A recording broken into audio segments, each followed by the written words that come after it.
Muitíssimo bom dia, sábado, dia especial para a gente ler a palavra de Deus. Seja muito bem-vindo aqui, você que chegou agora aqui nesse sábado para a gente ler a palavra do Senhor junto. Fernando e Luana, queridos, Deus abençoe vocês em nome de Jesus, que a glória dele venha sobre a vida de vocês. Lucas Gabriel, Ju Cardoso, Cris Paixão, várias pessoas aí, Caroline Alves, Esdro Rosa, acho que é. Que Deus abençoe, que o Espírito Santo de Deus venha sobre nós, que a glória dele possa vir sobre as nossas vidas. Que a gente escute muito de Deus. Carol Descomplica, Deus abençoe. Ana Arquitetura, Felipe Jéssica, Pablo, Deus abençoe, Pablo. Natália Okazaki, glória a Deus, que bênção. Mauro Assis Silva, Mauro Assis Viva, que Silva. Mauro Assis, glória a Deus, Mauro. Mônica da Bola de Neve de Suzano, quantas pessoas, vamos orar? Pai, em nome de Jesus Cristo, vem com a tua glória e com a tua presença sobre as nossas vidas nessa manhã. Dá ordem aos teus anjos ao nosso respeito agora, Senhor. Ministra-nos de acordo com a tua vontade. Abre nosso entendimento para que nós possamos ouvir a tua voz, Senhor. Nós precisamos ouvir de ti, por isso vem sobre nós nessa manhã, Pai. Nós te louvamos porque já chegamos até aqui, Senhor, nesse propósito que tanto marcou a minha vida inicialmente, Senhor, e eu sei que de alguma forma marcou a vida de tantas pessoas, por isso em nome de Jesus, Senhor, visita-nos agora, que o Senhor se manifeste através da tua palavra, em nome do Senhor Jesus Cristo, em nome de Jesus. Amém, amém. Vamos nessa então, gente. Dia 97, meu Jesus. Falando a verdade, verdade mesmo, é o penúltimo dia lendo a palavra. Por quê? Amanhã é domingo, dia de folga, mas conta na leitura. Segunda-feira acaba a leitura e terça-feira é só ação de graças, glórias e maravilhas para aquilo que Deus fez nesses 100 dias. Então olha isso, hoje é o penúltimo dia lendo a palavra, dia 97%. Quem imaginou que você ia chegar até aqui, hein? Você que está no começo, ou você que começou no meio. Se você começou no meio, começou agora, tipo, o que está acontecendo? Não tem problema, vai estar tudo no YouTube, totalmente liberado para você, gratuito ali para que você assista. Então, quando é só se inscrever lá no meu canal no YouTube, Felipe Parente, ativa as notificações, dá like no vídeo, tudo que você já sabe que você tem que fazer para bombar mais ainda. Vai ficar ali para sempre, para a eternidade. Então já está ali, se eu não me engano, até a aula 40. Eu vou postar mais algumas hoje também, vou subir mais alguns vídeos lá, e semana que vem já vai estar o propósito inteiro, 100 dias lá no YouTube direto, tudo bem? Vamos nessa então? Vamos para aquilo que Deus tem para nós nessa manhã, porque tem bastante coisa nessa manhã. Vamos lá então. Nós vamos começar então de início, vendo 3 epístolas que são quase como 3 bilhetes, 3 cartinhas, mensagens rápidas de WhatsApp, que mostra a preocupação dos apóstolos com suas igrejas, com as igrejas que eles plantavam, na verdade, com a pureza da fé, com a permanência de uma fé genuína, de acordo com o que eles tinham recebido da parte de Cristo. Então nós já vimos ontem João escrevendo sua primeira epístola, agora a gente vai ver a segunda e a terceira, a João, que na verdade cada uma tem um capítulo só, então são bem curtas mesmo. A primeira é uma advertência a uma senhora eleita. A primeira que nós vamos ler é a segunda, tá? A segunda epístola de João é a advertência, ele chama de senhora eleita. Há controvérsias no sentido de que há pessoas que acham que ele realmente está escrevendo para uma senhora firme em Cristo, eleita, que tinha uma família. E há pessoas que dizem que ele está fazendo uma analogia à igreja. Essa senhora eleita, na verdade, seria a igreja e os filhos seriam seus membros. Seja um ou seja outro, o importante é a essência da mensagem. Primeiro, vai mostrar que essa senhora, ela tem permanecido firme no meio das adversidades, permanecido firme em meio aos falsos profetas e tem cultivado o verdadeiro amor. Então vamos lá, ó. Rapidinho, são 13 versículos, só para você ver como realmente é um bilhete. O presbítero escreve à senhora eleita e aos seus filhos, a quem eu amo na verdade, não somente eu, mas todos os que conhecem a verdade. Ou seja, eu estou escrevendo para uma família amada, seja ela uma mulher verdadeira, mesma mulher, ou seja, a igreja, ela é amada, por causa da verdade que permanece em nós, e conosco estará para sempre. Graça e misericórdia e paz da parte de Deus, Pai, e Jesus Cristo, Filho do Pai, serão conosco em verdade e em amor. Então, para ele, a base que essa senhora eleita tinha que permanecer é na verdade e no amor. Versículo 4, eu fiquei de sobremodo alegre em ter encontrado dentre os teus filhos os que andam na verdade, de acordo com o mandamento que recebemos da parte do Pai. Então, dentre os teus filhos, os que andam na verdade. Ou essa mulher tinha muitos filhos fisicamente falando, ou ele realmente está falando da figura da igreja. Estou dando as duas análises, por quê? porque a nossa linha aqui não é ficar só batendo na questão de discussão teológica, se é ou não é, o importante é a essência da mensagem, tudo bem? E agora, Senhora, versículo 5, peço-te não como se escrevesse mandamento novo, porque não tem mandamento novo, ele já tem esse mandamento, senão que tivemos desde o começo, que nos amemos uns aos outros. Mais uma vez, então, João, obviamente, o discípulo, aquele a quem Deus amava, ele está falando sobre amor, sobre o verdadeiro amor. E o amor é este, que andemos segundo seus mandamentos. E este mandamento, como vocês ouviram desde o princípio, é: andem nesse amor. Por quê? Porque o amor também está sendo ameaçado. Muitos enganadores têm saído pelo mundo afora, que não confessam Jesus Cristo, que veio em carne. Esse é enganador e anticristo. Tem muitos aí enganando, tentando enganar. Acautelai-os para você não perder aquilo que nós já fizemos com esforço, para que vocês recebam um galardão completo. Então cuidado para você não se perder no meio do caminho. Todo aquele que ultrapassa a doutrina de Cristo e nela não permanece, não tem Deus. Então não ultrapasse a doutrina de Cristo. Quem permanece na doutrina, esse tem o Pai e tem o Filho. Então não saia, nunca fuja do que Cristo ensinou. Não tente inventar doutrina nova, não tente inventar linha nova. O que Cristo ensinou é o que Cristo ensinou. Não fica perdendo tempo em explicações que não vão levar nada a lugar nenhum. Cristo ensinou, Cristo falou, é isso que você tem que se apegar. Versículo 10, se alguém vem ter convosco que não traz doutrina, não recebas em casa, nem dê boas-vindas. Ou seja, ele está ensinando de maneira prática, ó, nem se associa a esses falsos enganadores, nem recebe em casa. Porque aquele que dá boas-vindas ao falso profeta, na verdade se faz cúmplice das suas obras más. Isso é um princípio. Aquele que dá boas-vindas para um desleal, aquele que dá boas-vindas para alguém que só quer dividir, está sendo cúmplice com aquilo que aquela pessoa está fazendo.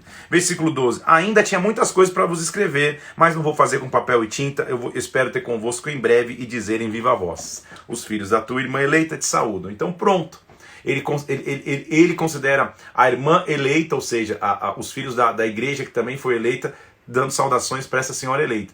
No meu entendimento, faz muito mais sentido ele estar falando para a igreja e os seus filhos, usando uma analogia como senhora eleita, tá? Só para deixar a minha opinião, tá? Então aí continua, ele vai continuar os seus bilhetes, e ele é prático. Ele fala: eu queria escrever mais, mas na verdade eu vou chegar aí e eu falo pessoalmente. É mais ou menos isso. Então ele continua escrevendo a terceira agora, e a terceira ele vai analisar 3 homens e suas condutas. 2 conduzem bem e 1 com uma conduta errada. Primeiro ele escreve ao presbítero e amado Gaio. Não também há evidência quem é esse Gaio, era um nome muito comum. Alguns Gaios são mencionados na Bíblia, mas nenhum deles pode se cravar dizendo: ó, é esse Gaio que ele está falando. É um Gaio. Ao presbítero e amado Gaio, a quem eu amo de verdade. Amado, acima de tudo eu faço votos pela tua prosperidade e saúde, assim como é próspera a tua alma. Fiquei sobremodo alegre pela vinda dos irmãos e pelo testemunho da tua verdade. Ele está elogiando esse Gaio que devia estar firme na fé. Não tenho maior alegria do que esta, de ouvir que os meus filhos andam na verdade. Gaio, parabéns, é mais ou menos isso. Amado, vocês procederam fielmente naquilo que praticas com os irmãos. Isso você faz mesmo quando são estrangeiros, os quais perante a igreja deram testemunho do teu amor. Bem farás encaminhando-os em sua jornada de modo digno. Ou seja, obrigado à igreja que vocês estão cuidando dos missionários. É isso, os estrangeiros, os que vêm de fora, vocês estão recebendo bem. Parabéns, louvado seja o nome do Senhor por isso. Ele está dando um elogio. Por causa do nome que saíram, nada recebendo do gentil. Porque devemos acolher esses irmãos para nos tornarmos cooperadores da verdade. Então ele está dizendo: eu estou escutando que vocês acolhem os que vêm de fora, os que vêm em nome do evangelho, os que vêm em nome dessa doutrina. Bem feito, é isso mesmo, parabéns. Aí ele vai falar de mais 2 homens, são 3. Então primeiro ele elogiou Gaio, agora a gente vai falar de 2 homens, Diótrefes e Demétrio. Diótrefes é um cara ambicioso e Demétrio é um cristão fiel. Eu escrevi uma coisa à igreja, mas Diótrefes, que gosta de exercer a primazia entre eles, não nos dá acolhida. Ou seja, eu até queria trazer uma mensagem para a igreja, mas o tal de Diótrefes aí, ele não dá acolhida, ele não recebe. Então isso é evidência de pessoas que acham que dominam o seu rebanho. Não, essas são as minhas ovelhas, essa é a minha igreja, essa é a minha célula, esse é o meu ministério, eu só ensino eles só recebem de mim. Diótrefes. A mensagem está até tentando chegar, mas não consegue porque eles ficam nessa proteção. Então comigo, agora para pensar que Jesus Cristo falou assim: as ovelhas que o meu Pai me manda, eu não lanço fora. Nem Jesus chamou as ovelhas só dele exclusivamente. Como que às vezes tem líder que fala assim: não, você não pode, é a minha ovelha, o pastor te liga para você e fala: ó, Você está na célula X, eu vou te transferir para Y. Não, jamais. Essa célula X eu plantei com muito suor e lágrimas. Eles são os meus filhinhos queridos. Eles não vão saber o que fazer sem a minha presença. Então você está errando como líder. Se você não está treinando sucessores, se você está criando uma dependência exacerbada das tuas ovelhas, você está sendo na raiz de Diótrefes aí, tudo bem? É um bilhetinho rápido, mas tem muito que ensinar. Então esse tal de Diótrefes gosta de exercer a primazia, ele quer ser o melhor em tudo e não dá acolhida a gente, não abre mais as portas para o evangelho.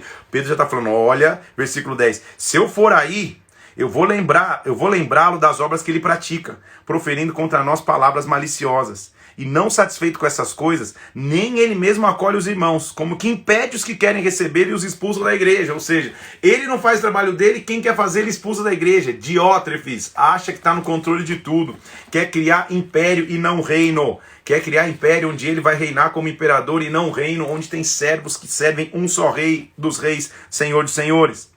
Amados, versículo 11, não imiteis o que é mal, senão o que é bom. Aquele que pratica o bem procede de Deus. Aquele que pratica o mal jamais viu a Deus. Quanto a Demétrio, todos lhe dão bom testemunho, até a própria verdade. E nós também damos testemunho. E sabes que o nosso testemunho é verdadeiro. Então Demétrio, João estava assim, é bilhete, é rápido. Um tá fazendo isso, Demétrio, ó. Com você tá suave, tá tranquilo. Versículo 13. Muitas coisas eu tinha que escrever, mas não vou usar com tinta e pena não, porque eu espero estar com vocês brevemente. É só um bilhete, é verdade esse bilhete. É mais ou menos isso que João está dizendo. São duas epístolas bem curtas, só para mandar uma mensaginha e vai. O próximo que nós vamos ler também é bem curto, é uma epístola de Judas. Judas provavelmente é o irmão de Tiago, que é irmão de Jesus Cristo. Então Judas é o próprio irmão de Jesus Cristo, ele não se identifica assim, não há um motivo porquê, mas os estudiosos concordam que é esse o Judas. Então não tem nada a ver com os Judas, obviamente com os Iscariotes e também com Judas, que o outro Judas, seu apóstolo, não tem a ver, mas tem a ver com Judas, irmão de Tiago. Ele aparece algumas vezes na história da igreja em Jerusalém. Marcos capítulo 6, versículo 3, menciona esse Judas como irmão do Senhor. Só para você saber. Judas, ele mostra a urgência em servir o propósito de advertir a comunidade contra os falsos profetas. Então veja quantas advertências a falsos profetas, quase todos escreveram epístolas. Paulo, Pedro, João, Judas, todos, em Timóteo ele fala, todos estão alertando contra os falsos profetas, os falsos mestres que tentavam ensinar outras doutrinas dentro da igreja. Então lá vem Judas, versículo 1 do capítulo 1, que é o único. Judas, servo de Jesus Cristo, irmão de Tiago, aos chamados amados em Deus Pai e guardados em Jesus Cristo. Amados, versículo 3. Quando empregava toda a diligência em vos escrever acerca da nossa salvação, foi que me senti obrigado a me corresponder convosco. Ou seja, quando eu estava escrevendo para vocês diligentemente sobre a salvação, me veio uma outra urgência. Vou escrever urgentemente para vocês isso. Para quê? Exortando-os para batalhar diligentemente pela fé, que uma vez foi entregue aos santos. Pois certos indivíduos se introduziram com dissimulação, desde muito foram antecipadamente pronunciados para essa condenação, homens ímpios que transformam em libertinagem a graça do nosso Senhor e negam o nosso único soberano e Senhor Jesus Cristo. Preste atenção se não é semelhante a tempos que estamos vivendo. Pessoas transformam a graça do Senhor em libertinagem. Liberdade, só para você aprender esse conceito aqui, liberdade é não ter amarras com nada e com ninguém. Por isso que o seu filho vos libertar, verdadeiramente somos livres. Essa é a liberdade. Eu não sou escravo de nada, nem mesmo do pecado. Libertinagem é fazer as coisas sem nenhum parâmetro.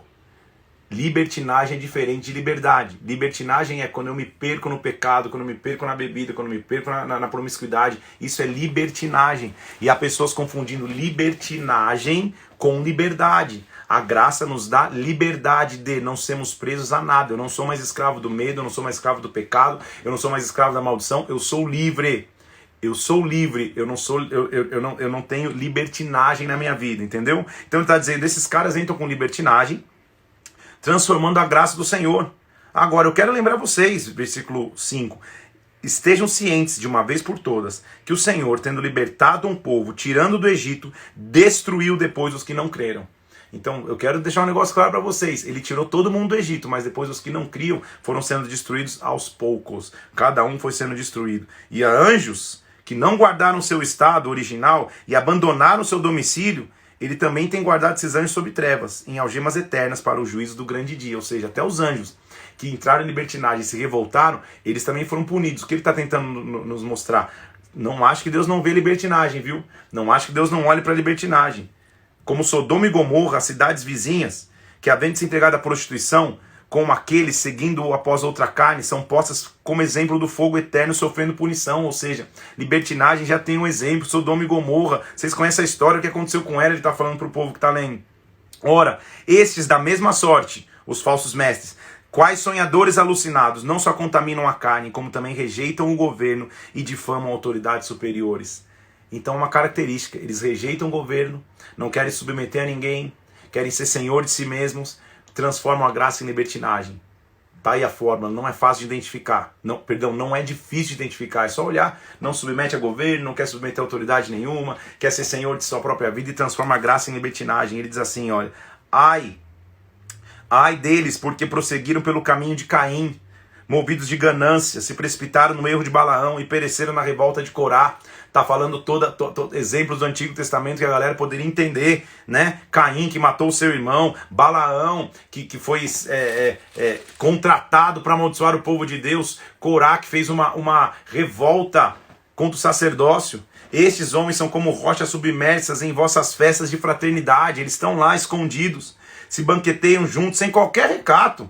Pastores que a si mesmos se apacentam, nuvens sem águas impelidas pelos ventos. É nuvem, só tem imagem ali, mas não tem conteúdo, tá comigo? Não tem conteúdo. Árvores em plena estação dos frutos, desprovidas, duplamente mortas. Olha, meu pai do céu, Judas é um bilhete, mas que bilhete, hein, Judas? Pelo amor de Deus, ele tá dizendo assim, olha, esses caras aí, eles entram nas festas de vocês, estão ali no meio, comem sem qualquer recato, estão ali, tá tudo bem, mas eles são nuvens sem água. Olha que analogia. Você tá vendo a imagem, mas quando você vai olhar não tem conteúdo. São árvores que na época que deveria frutificar, também não frutifica, estão sem raiz, desarraigados.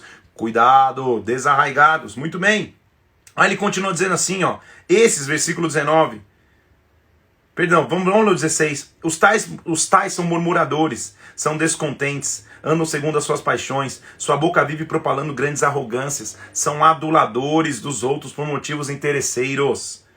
Então, eles são os que promovem divisões sensuais que não têm o espírito, versículo 19. Sabe o que ele diz? Amados, vós, porém, edificando-vos na vossa fé santíssima e orando no espírito, guardai-vos no amor de Deus, esperando a misericórdia de nosso Senhor Jesus Cristo para a vida eterna. Espere a compaixão ou espere a misericórdia de Jesus Cristo para a vida eterna. Se compadeça daqueles que estão na dúvida. Salve-os, tire-os do fogo, ou seja, olha para os pequenos que se desviam com esse tipo de doutrina. Quanto aos outros, sede compassivos em temor, detestando até a roupa contaminada pela carne, ou seja, não queira ter contato, mas tenha misericórdia, seja compassivo, espere que essa pessoa se arrependa. Aí ele vai mostrar para quem ele está entregando. Ora, aquele que é poderoso para vos guardar dos tropeços e para apresentar com exultação imaculados diante da sua glória, ao único Deus nosso, Salvador, mediante Jesus Cristo, Senhor nosso, glória, majestade, império e soberania, antes de todas as eras, e agora e por todos os séculos. Amém. Belíssimo bilhete, hein, Judas? Parabéns, vamos nessa. Vamos lá? Tomar uma água aqui, porque nós vamos entrar no último livro do nosso propósito de leitura. Dá até um arrepio aqui, você já imaginou? Estamos entrando no último livro da Bíblia, especialíssimo livro de Apocalipse. Apocalipse nos leva a estudar o que se chama de escatologia. O que é escatologia? Vem do grego eschatos. Eschatos significa final. Então, escatologia é o estudo do final, ou o estudo das últimas coisas. Evidente que, meu irmão, escatologia é um assunto mega complexo. Escatologia é um assunto que vai demandar muita entrega do leitor, muito estudo daquele que quer mergulhar.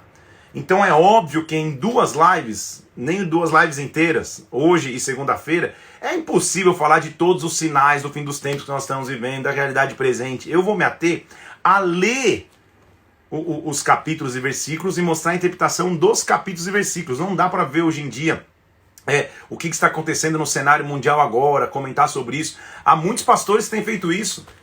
Dá uma dica importante, meu cunhado, pastor Digão, pastor da Bola de Floripa, ele tem feito algumas lives falando sobre o fim dos tempos, lendo os tempos do momento, os tempos do presente. Faça, se você quiser, conheça-o lá.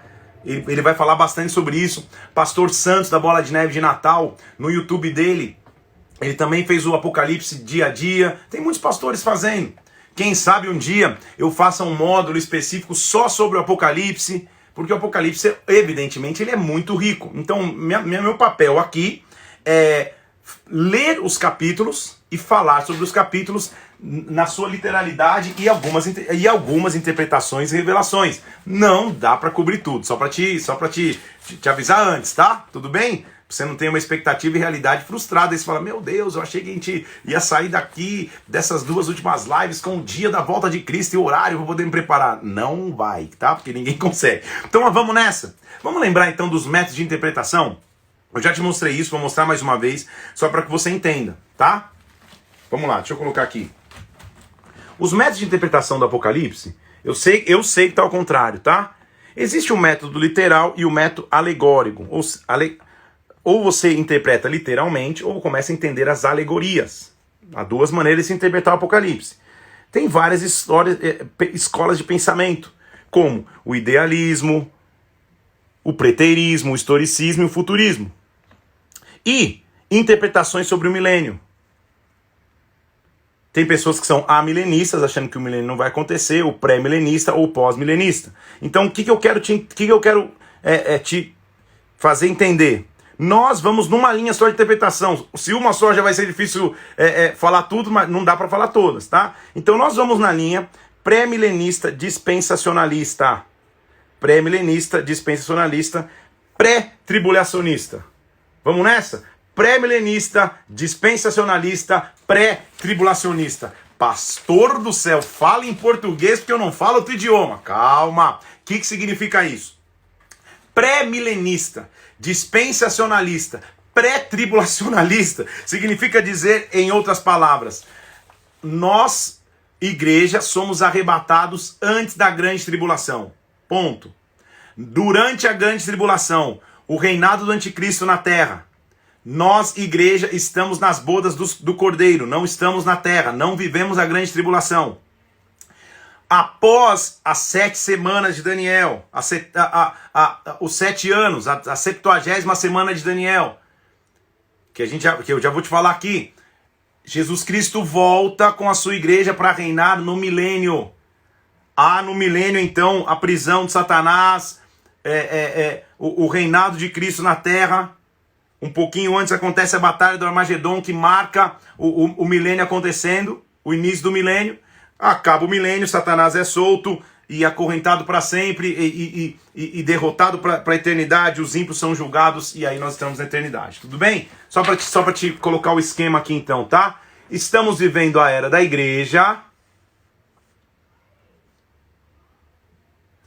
Ela termina com um arrebatamento. Começa a tribulação, a grande tribulação. São 7 anos, 3 anos e meio, 3 anos e meio. Que corresponde ao reinado do anticristo mencionado na 70ª semana de Daniel. Tá bom? Cristo volta, eu sei que tá ao contrário, né? Cristo volta, o milênio acontece, e aí nós vamos para a eternidade. Tudo bem? É nessa linha dispensacionalista, pré-milenista, dispensacionalista, pré-tribulacionista, ou seja, a igreja sobe antes da grande tribulação, que nós vamos ler Apocalipse. Tamo junto? Tá vivo? Dê um glória aí, vamos lá! Em suma, então, essa visão diz que todos os crentes são arrebatados antes da grande tribulação. O arrebatamento e a segunda vinda são acontecimentos separados, então, primeiro o arrebatamento, depois a vinda de Cristo mesmo. A tribulação e o milênio são literalmente períodos de 7 anos e 1000 anos, tá? Tribulação 7 anos, milênio realmente 1000 anos. É nesta linha que nós vamos analisar o Apocalipse. Tudo bem? Aleluia. Apocalipse capítulo 1, versículo 1. Quem escreveu Apocalipse? Apocalipse foi escrito pelo apóstolo João. Ele estava preso numa colônia penal chamada Patmos, que é uma ilha. os prisioneiros do Império Romano eram às vezes levados para essa ilha, que era como uma prisão de segurança máxima, uma colônia penal. Lá estava ele. Preso como estava ali, a Bíblia diz que de repente ele tem uma visão, e nessa visão Deus vai revelar as coisas que estão por vir. Apocalipse significa revelação.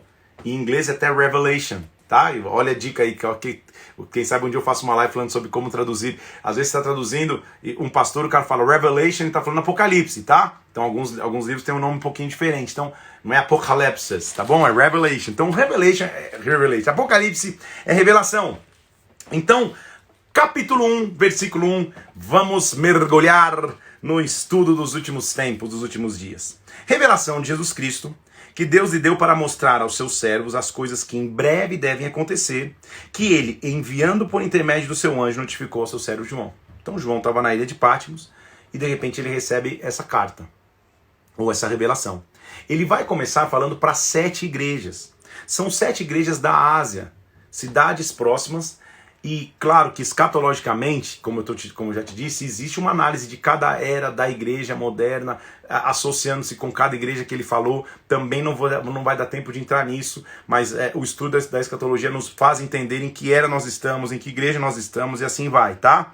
Bem-aventurados os que leem, versículo 3, e aqueles que ouvem as palavras da profecia e guardam as coisas escritas, pois o tempo está próximo. Quem escreveu? Foi João às 7 igrejas que se encontram na Ásia. Graça e paz daquele que é, que era e de há de vir, dos 7 espíritos que se acham diante do trono. Toda vez que ele fala de 7 espíritos, ele está falando da sua plenitude, ele é um Deus pleno. Da parte de Jesus, a fiel testemunha, o primogênito dos mortos, o soberano dos reis da terra, que nos ama e pelo seu sangue nos libertou dos nossos pecados, nos constituiu reino e sacerdotes para Deus, e a ele a glória e domínio pelos séculos dos séculos. Amém. Eis que vem com as nuvens, e todo olho verá, até os que os traspassaram. E todas as tribos da terra se lamentarão sobre ele. Amém. Então todo olho verá, até os que os traspassaram. Está fazendo referência tanto aos judeus que permitiram a sua crucificação. Eu sou o Alfa, diz o Senhor, e o Ômega, aquele que era, que há e que há de vir. O que é Alfa e Ômega? Ele está falando referência à primeira e à última letra do alfabeto grego. Então ele está falando, eu sou o Alfa e o Ômega. Eu sou o começo, eu sou o final. Eu sou aquele que era, eu sou aquele que há de vir, tá? Aí talvez estava cantando Alfa e Ômega que você nem sabia. É isso, tá bom? Então, versículo 9. Eu, João, estava na ilha de Patmos por causa da palavra do testemunho de Deus, ou seja, de Jesus. Eu estava lá preso porque eu estava pregando o evangelho. De repente, versículo 10, eu me achei em espírito e ouvi por detrás de mim uma voz como uma trombeta.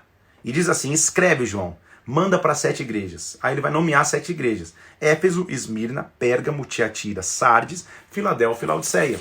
São as igrejas que ele vai escrever, são aquelas igrejas daquela região da Ásia. Quando eu voltei para ver quem falava comigo, eu vi 7 candeeiros de ouro. 7 candeeiros de ouro é a representação das igrejas. Os candeeiros de ouro são as igrejas, tá? Vai anotando isso aí.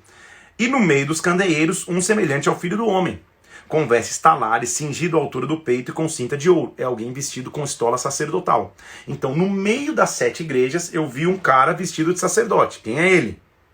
Jesus Cristo. Sua cabeça e os cabelos eram brancos como a neve, os olhos como chama de fogo, seus pés como bronze polido, sua voz como voz de muitas águas. Então vamos ver comigo? Seus cabelos eram brancos, vou tentar analisar tudo aqui. Cabelo branco e olho como chama de fogo significa eternidade, cabelo branco, sabedoria e onisciência. Olhos que enxergam tudo, olhos que sabem tudo. Cabelo branco, sabedoria, eternidade. Tudo bem? Sua cabeça e seus cabelos eram brancos, olhos como chama de fogo. Os seus pés semelhante ao bronze polido. Bronze polido significa onipotência. A capacidade dele de ter força. Pé de bronze polido é onipotência. Então, olho com fogo, onisciência. Bronze polido, onipotência. E as suas muitas águas, sua voz como voz de muitas águas. Onipresença, a voz dele está em todo lugar, porque tem água em todo lugar, tá entendendo comigo? Ou seja, estão diante de um ser eterno, um ser onipresente, onipotente, onisciente. Na mão ele tinha 7 estrelas. Também está falando de 7 estrelas, e as estrelas que ele está na mão são os líderes de cada igreja, tá? Só para você entender. E da boca lhe saiu uma espada afiada de 2 gumes, o verbo, a palavra. O seu rosto brilhava como o sol na sua força. Tá entendendo comigo então? Então, 7 estrelas são os pastores, os líderes de cada igreja, porque ele diz ao anjo da igreja Assis, ao líder dessa igreja eu falo, tá? Entendeu comigo? Anotou? Desmaiou? Vamos lá. Então, quando eu vi esse ser, versículo 17, eu caí aos seus pés como morto. Porém, ele se pôs sobre mim, colocou sobre mim a mão direita, dizendo, não temas, eu sou o primeiro e o último. Aquele que vive, estive morto, mas eis que estou vivo pelos séculos dos séculos e tenho as chaves da morte e do inferno, Jesus Cristo. Presta atenção agora. Escreve então. As coisas que você viste, capítulo 1, as coisas que você está vendo. As que são, capítulo 2 e 3, ele vai escrever. E as que vão de acontecer depois dessas, a partir do capítulo 4 até o 22. Então escreve o que você vê agora, escreve as que você viu, acabou de ver, escreve o que você vê agora, a realidade que eu vou te mostrar de cada igreja e as que vão acontecer. Aí ele começa. Vamos mergulhar só as cartas às igrejas. Daria uma série de lives, uma série de pregação, daria tudo. Então vamos acelerar, porque a gente vai até o capítulo 11. Ele começa escrevendo a primeira carta à igreja em Éfeso. Éfeso, eu vou contextualizar um pouquinho cada cidade. Era uma cidade portuária. Sendo portuária, então, era uma grande rota comercial. Muito dinheiro, muita prosperidade passava por Éfeso. Porém, Éfeso era a sede do templo de uma deusa chamada Diana. Essa deusa Diana era a deusa da fertilidade. Da fertilidade, felicidade, eles faziam muitos cultos envolvidos com imoral,idades, com orgias, com tudo que a carne podia oferecer, obviamente não a igreja. Ele está escrevendo para uma igreja que está plantada nesse contexto. Um contexto de muita proeminência financeira, mas também muita imoralidade. Ele diz assim, olha, ao anjo da igreja em Éfeso escreve, ao anjo já te expliquei que é o líder da igreja, o cabeça da igreja. Essas coisas diz aquele que conserva na mão direita as 7 estrelas. As igrejas estão nas minhas mãos, e ele anda, os líderes estão nas minhas mãos, perdão, e ele anda no meio dos 7 candeeiros. Ele anda, ele percorre as igrejas, e os líderes estão nas suas mãos. Eu conheço as tuas obras, eu conheço o teu trabalho, conheço a tua perseverança. Eu sei que você não pode suportar homens maus. Eu sei que você colocou à prova aqueles que se chamam apóstolos e são mentirosos. Eu sei que você suportou as provas. Eu sei que você não está esmorecendo. Eu sei. Mas as lutas, Éfeso, estão te fazendo viver um negócio também, versículo 4. Eu tenho, porém, contra ti, que abandonastes o teu primeiro amor. Já não é mais o mesmo vigor. As lutas, às vezes, nos fazem perder vigor. Eu continuo crendo. Perdão, é só engasgo, tá? Tudo bem. Eu continuo crendo, continuo avançando, mas as lutas me fazem parar o meu primeiro amor. Então faz o seguinte, lembra-te depois de onde você caiu, se arrepende e volta a praticar as primeiras obras. Lembra de onde você caiu, volta no começo, volta na essência. Senão, eu vou ter que vir até ti, vou mover do teu lugar o candeeiro, caso não te repreenda. A gente já viu que o candeeiro é a representação da igreja. Senão eu vou tirar o que é a igreja aqui e vocês vão ficar só uma comunidade vazia. Agora, eu também tenho com vocês o favor de que vocês odeiam as obras dos nicolaítas, que eu também odeio. Versículo 6, Nicolau, em Atos capítulo 6, 5, depois você vai ver, é um dos discípulos, dos primeiros diáconos, que foi separado junto com naquela leva que Estevão foi separado. Mas Nicolau acabou desviando a sã doutrina e desenvolvendo uma doutrina própria que se chamava nicolaísmo, os nicolaítas, que o nicolaíta dizia que corpo e alma eram separados, então o que você faz, corpo, alma e espírito são totalmente separados, o que você faz no corpo não afeta a tua alma nem o teu espírito, então pode ver do jeito que você quiser, é aquela doutrina que é a doutrina mãe do gnosticismo, tá? Então eu graças a Deus estou vendo que vocês odeiam, porque eu também odeio. Eu digo a vocês, ao vencedor, eu vou lhe dar que se alimente da árvore da vida que se encontra no paraíso de Deus. Então, quando você vencer, você vai se alimentar da árvore da vida, você vai chegar na eternidade. Suporta a luta, levanta a cabeça, volta à essência do primeiro amor, porque você vai vencer, e ao vencer, você vai ter da árvore da vida. Ele continua, fala para uma segunda igreja, a igreja em Esmirna. A igreja em Esmirna era uma igreja totalmente influenciada, ou a cidade de Esmirna, totalmente influenciada pela cultura grega. Lá estava o templo mestre de Zeus, que é o deus na cultura grega. Então eles lutavam muito contra essa cultura, eles eram muito perseguidos como igreja. Ele diz assim, ó, ao anjo da igreja em Esmirna eu escrevo. E quem escreve, ele sempre se apresenta. Quem diz essas coisas é o primeiro e o último, que esteve morto e voltou a viver, ou seja... Eu sou o primeiro, a palavra primeira é minha, a palavra final é minha. Até a morte eu achei solução. Eu morri e vivi. Eu conheço tua tribulação. Eu conheço tua pobreza. Mas você, na verdade, é rico. Eu sei a dificuldade financeira que vocês têm, mas, na verdade, vocês são ricos. Eu conheço a blasfêmia dos que si mesmos se declaram judeus e não são. Sinagoga de Satanás. Não tema as coisas que você tem que sofrer. É uma igreja que sofria. eis que o diabo vai lançar alguns de vocês na prisão, alguns de vocês vão ser postos à prova, vocês vão ter tribulação de 10 dias, ou seja, tem dia contado. Ser fiel até a morte, eu dar-te a coroa da vida. Ao vencedor, de nenhum modo sofrerá o dano da segunda morte. Ou seja, vão ter muitos mártires na igreja de Esmirna, muitos vão entregar sua própria vida pelo evangelho, mas quem vence não vai morrer pela segunda vez, vai viver eternamente. No meio de lutas e provações, eu tenho que avançar. Ele continua falando para a terceira igreja, a igreja em Pérgamo. Pérgamo era a capital da Ásia Menor, então é um centro político, onde havia muito trono de poder. Está se falando então de uma capital de poder, de centro político. Só para você entender a realidade de cada cidade. Ele diz assim, ao anjo da igreja em Pérgamo escreve, essas coisas diz aquele que tem a espada afiada de 2 gumes, ao juiz. Isso é o juiz, que julga pela palavra, tá? O maior governante. Eu conheço o lugar que você habita. Onde está o trono de Satanás. Ele está falando do trono do governador, o trono que honrava o imperador. Está lá. Eu sei onde você habita. Eu conheço a realidade política da tua região. Eu sei que você conserva o meu nome e não negou a minha fé. Eu sei disso. Mesmo nos dias de Antipas, minha testemunha, meu fiel, que foi morto entre vocês, onde Satanás habita. Eu estou vendo que vocês, mesmo tendo o Antipas martirizado, mesmo passando luta, eu sei que vocês conservam o meu nome. Agora, eu também tenho que dizer aí que no meio de vocês tem pessoas que sustentam a doutrina de Balaão. Balaão ensinou a Balaque a armar cilada diante dos filhos de Israel. Balaão é o símbolo bíblico do comerciante da fé. Ele vendeu o seu dom. Então, talvez o que ele está dizendo entrou a politicagem no meio da igreja aí, o centro político, a venda de favores começou a entrar na igreja, tem doutrina de Balaão.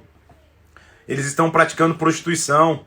Então, versículo 15, tu tens também os da mesma forma que sustenta a doutrina dos nicolaítas. Tem nicolaíta, tem gente de Balaão aí. Se arrepende, senão eu venho a ti sem demora e contra eles eu vou lutar com a espada da minha boca. Ao vencedor, olha que legal isso aqui. Versículo 17, eu vou lhe dar do maná escondido, bem como lhe darei uma pedrinha, e sobre essa pedrinha escrito um novo nome, a qual ninguém conhece, exceto aquele que o recebe. Calma aí, vamos entender, calma aí, pastor. Calma. Eu vou dar um maná escondido. Maná escondido é o pão da vida. Lembra que em João 6 ele falou assim, ó, os vossos pais comeram maná no deserto e tiveram fome? Esse pão, se vocês comerem, vocês nunca mais vão ter fome. Então, maná escondido, ao vencedor, você vai receber o próprio pão da vida, Jesus Cristo. E uma pedrinha branca com o teu nome. Naquela época, nos julgamentos, a maneira de dar o veredito, pegavam-se algumas pedras, a maioria das pedras da cor preta ou escuras, e quando a pessoa era culpada, o jurado segurava assim, vamos fazer o julgamento, votação, buf, eles abriam a mão e a pedra de cor escura mostrava, eu acho que é culpado. Ele está dizendo, nesse dia, ao invés de pedra escura, porque também tinha, quando você absolvia, você vai ter uma pedrinha branca, você vai ser absolvido. E na pedra vai ter o teu nome escrito, um nome que ninguém conhece, senão aquele que o recebe. Ou seja, todo mundo te conhecia por um jeito, Deus vai te chamar de outro nome, porque você vai entender na tua história que esse nome faz sentido, é isso que ele está falando, entendeu? Então você vai receber o maná escondido e vai ter essa pedrinha branca nas mãos. A próxima carta é a carta à igreja em Tiatira. Tiatira é uma forte cidade comercialmente falando, eles são produtores de lã, são pioneiros no tingimento de tecidos, um fluxo comercial muito grande. E ele escreve assim, escreve para Tiatira, o Filho de Deus que tem os olhos como chama de fogo, onisciente, sabe tudo, os pés semelhante ao bronze polido, onipotente, ele tem poder para tudo e força para tudo. Eu conheço as tuas obras, eu conheço o teu amor, eu conheço a tua fé, conheço o teu serviço, conheço a tua perseverança, conheço as tuas últimas obras mais numerosas que as primeiras, eu estou vendo que está crescendo. Porém, vocês estão tolerando, eu tenho contra vocês, vocês estão tolerando essa mulher Jezabel, que a si mesmo se declara profetiza, não somente ensine, mas seduz os meus servos a praticarem prostituição e a comerem coisas sacrificadas a ídolos. Meu Jesus amado, ele começa bem, eu sei que você está bem, mas também, eu sei que você está bem, mas está mal. Então, olha o que ele está dizendo, você está tolerando Jezabel. Jezabel, você conhece comigo, era aquela esposa do rei Acabe que Elias teve que combater, que na verdade acabou sendo morta por Jeú. Você conhece comigo a história, depois você volta a ler lá, naquilo que a gente já passou em Reis. Jezabel é aquela que mata o profético, que vive de manipulação, que vive de influência, que vive de sedução, que vive de moralidade, escondendo a moralidade e ainda fazendo a palavra. Ele está dizendo, Tiatira, A cidade pode ser comerciante, a igreja não. A cidade pode trocar favores e moedas, a igreja não. A igreja é íntegra, a igreja real não tolera Jezabel. Eu estou dando tempo para que se arrependesse ela. Todavia, ela não quer se arrepender da sua prostituição. Então, eu vou prostrá-la de cama. Vai cair doente.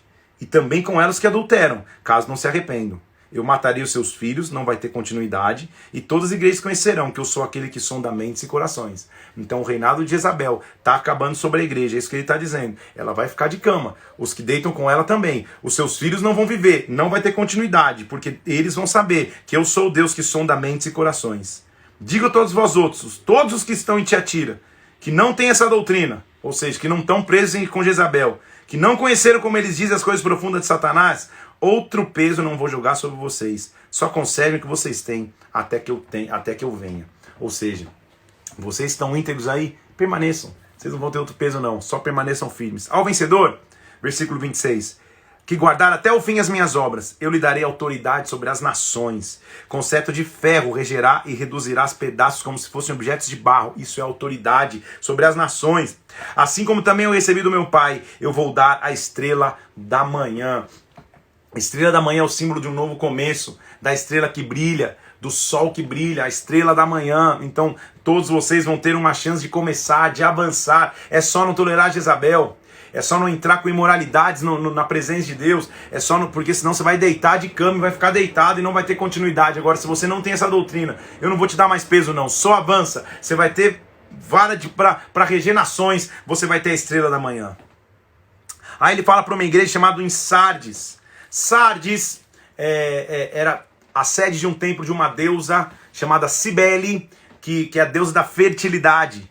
Ele era a capital da região da Lídia, uma cidade muito próspera, também com muita troca comercial, mas também com muito culto pagão. Percebe que os cenários são parecidos e ele escreve assim: ao anjo da igreja em Sardes, diz aquele que tem os 7 Espíritos de Deus e as 7 estrelas. Eu sou pleno e eu tenho as 7 estrelas, os líderes nas minhas mãos. Você tem um nome que vive, mas você está morto. Aí ele já começa, nem elogiou. Essa aqui ele já começou com a pancada. Você parece estar vivo, mas na verdade você está morto, viu? Seja vigilante. Consolida o resto que estava para morrer, porque eu não tenho achado íntegras as tuas obras na presença do meu Deus. Como é difícil para uma igreja ouvir isso, hein? Ele está falando para as igrejas, não está falando para o povo, para as igrejas, tá? Lembra-te do que você tem recebido e ouvido. Guarda-o, arrepende-te, porque se não vigiares, virei como ladrão, e não conhecerá o modo, ou quem ora que eu virei contra ti. Tudo bem? Sabe o que ele está dizendo? Dá valor ao que você tem, Sardes. Vigia, se arrepende, olha tudo que você tem recebido, dê valor. Eu bato isso direto aqui, né? Não tem nada a ver com a realidade de Sardes, mas a nossa igreja, desde que eu cheguei aqui, passou por algumas reformas, fisicamente falando do prédio. Eu bato isso direto. Gente, vamos olhar para olha o que Deus tem feito, olha o que Deus tem feito nas nossas vidas. Não vamos nos esquecer nunca, porque quando a gente se esquece, a gente entra no comodismo, entra na tranquilidade, esquece das coisas grandes que Deus faz. Então não esqueça, ele está dizendo. Contudo, eu tenho em Sardes, versículo 4, umas poucas pessoas, glórias a Deus, sempre tem uns remanescentes, que não contaminaram suas vestes, e andarão de branco junto comigo, pois são dignas. O vencedor será assim vestido de vestes brancas. Eu nunca apagarei o seu nome do livro da vida. Lembra quando a gente ora, Senhor, escreve meu nome no livro da vida. Está aqui, ó. Eu nunca vou apagar o seu nome do livro da vida. Pelo contrário, eu vou confessar o seu nome diante do meu Pai e diante dos anjos. Aqueles que permanecerem íntegros. De forma nenhuma, seu nome vai ser riscado do livro da vida. Tem mais 2 cidades. Laodiceia é o centro da cultura grega. Então tudo que a cultura grega faz, culto ao corpo, mitologia, semideuses, Deus meio homem, meio divino, imoralidade sexual, tudo que se envolve na cultura grega se encontra em Filadélfia. Filadélfia também era um grande produtor de vinhos, só para você entender os contextos das cidades, tá? Assim diz o Senhor para a igreja de Filadélfia, o santo, o verdadeiro: eu tenho a chave de Davi, que abre e ninguém fecha, fecha e ninguém abre. Ou seja, o controle está nas minhas mãos, hein? Eu sou o verdadeiro Deus, eu abro e fecho. Então, eu conheço as tuas obras, igreja em Filadélfia. Eu tenho posto diante de ti uma porta aberta, que ninguém pode fechar. Eu sei que você tem pouca força, eu sei, é difícil estar no ambiente que vocês estão. Mas, entretanto, vocês guardaram a minha palavra e não negaram o meu nome. Eu vou fazer que alguns que são da sinagoga de Satanás, que a si mesmos se declaram judeus e não são, mas mentem, eis que os farei vir, vão se prostrar aos seus pés e vão conhecer que eu te amei. Os teus perseguidores vão ser eliminados, os teus perseguidores vão se prostrar aos teus pés. É isso que ele está dizendo. Por quê? Porque você guardou a palavra da minha perseverança. Eu te guardarei na hora da provação, que há de vir sobre o mundo inteiro para experimentar os que habitam sobre a terra. Agora já está, no nosso entendimento, já está começando a falar da grande tribulação. Essa é uma das bases da linha dispensacionalista, já que a gente está falando dessa linha, de mostrar que nós vamos ser guardados da tribulação. Deixa eu ler de novo, versículo 10. Vocês guardaram a minha perseverança, eu te guardarei na hora da provação. Na hora da grande tribulação nós vamos ser poupados. Por quê? Aqueles que guardaram a palavra não vão passar pela tribulação, que há de vir sobre o mundo inteiro. Venho sem demora, conserva o que tem, para que ninguém tome a tua coroa. Ao vencedor, eu vou te fazer coluna no santuário do meu Deus. Você nunca mais vai sair, você vai ser plantado dentro do santuário. Gravarei também sobre ele o nome do meu Deus, o nome da cidade do meu Deus, a nova Jerusalém que desce do céu.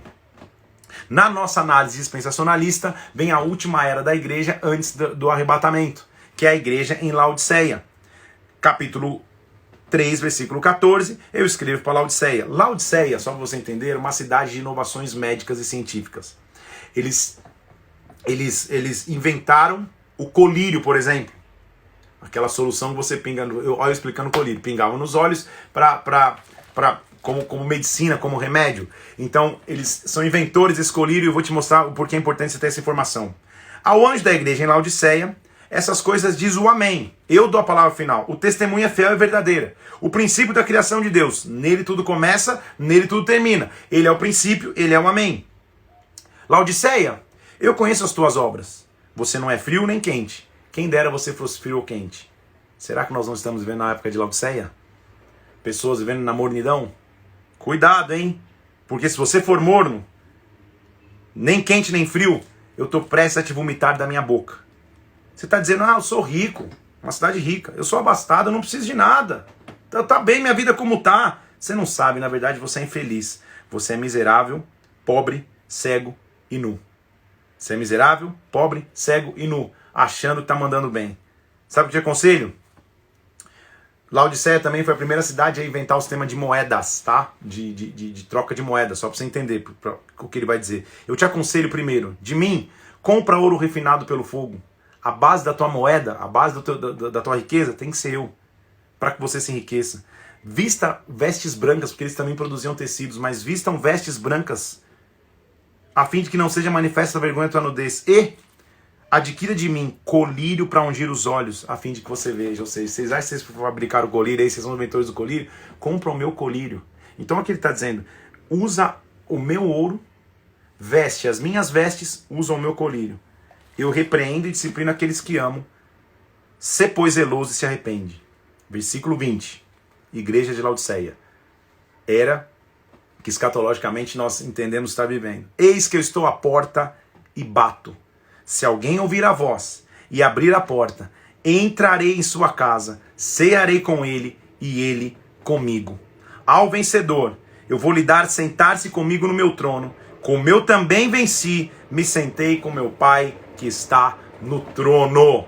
Meu Deus, são 7 igrejas recebendo do Senhor direção, cada uma tem um ensinamento. É óbvio que nós demos uma pincelada para que você agora mergulhe, estude e busque. O que eu vou fazer?